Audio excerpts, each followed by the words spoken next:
34, 35 Sunbit 1 চামচে 30+ বাসন পরিষ্কার।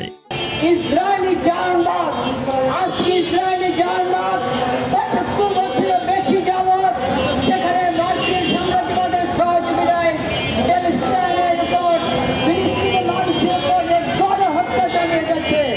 আর আজকে আমরা ট্রাম্প ভারতে আসার পরে আমরা দেখতে পাচ্ছি আমেরিকা ওই জাহান্নামী ইসরায়েলকে সাথে দিয়ে বিশ্বব্যাপী এক যুদ্ধের মামলা তৈরি করে যাচ্ছে। আজকে গোটা মধ্য প্রাচ্যে একটা যুদ্ধ পরিস্থিতি বিরাজ করছে বন্ধুরা। ইরানের মধ্যে হামলা হয়েছে, ইরানে যে হত্যাকাণ্ড হয়েছে, ভোট ক্রান্তি বলেছে তাদের 48 জন শীর্ষ নেতাকে তারা হত্যা করেছে। কি পরিচিত, কি নৃশংস হতে পারে যে একটা দেশের রাষ্ট্রপতি সে প্রকাশ্য বলে আরেকটা দেশের এতজন নেতাকে হত্যা করা হয়েছে। এই পরিচিত ঘটনার জবাব দিতে পারে একমাত্র বিশ্ববাসী, একমাত্র বিশ্বব্যাপী জনগণ।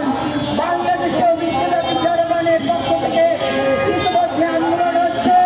আজকে ইউরোপ সহ আমেরিকা সহ পৃথিবীর বিভিন্ন জায়গায় আন্দোলন হচ্ছে। আমরা পরিষ্কার করে বলতে চাই, আজকে আমাদেরকে মার্কিন সাম্রাজ্যবাদকে থামাতে না পারলে, তার সহযোগী জাহান্নামকে থামাতে না পারলে আজকে পৃথিবী নিরাপদ নয়। এই নিরাপদ পৃথিবী গড়বার জন্যই আজকে সাম্রাজ্যবাদের বিরুদ্ধে আমাদেরকে সর্বোচ্চ লড়াই করতে লড়াইয়ের জন্য প্রস্তুত থাকতে হবে বন্ধুরা।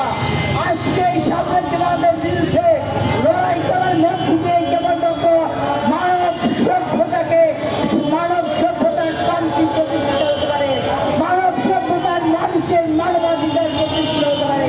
আজকে মানবাধিকার, আজকে জনগণের অধিকার, গণতন্ত্র কোনো কিছুকে আন্তর্জাতিক রীতিনীতি কোনো কিছুকে পরোয়া না করে আজকে আমরা যেভাবে দেখছি, যেভাবে সাম্রাজ্যবাদ, মার্কিন সাম্রাজ্যবাদ যেভাবে তার জাহান্নামী মিত্রকে নিয়ে আগ্রাসন চালাচ্ছে, এটা তুলনাহীন বন্ধুরা।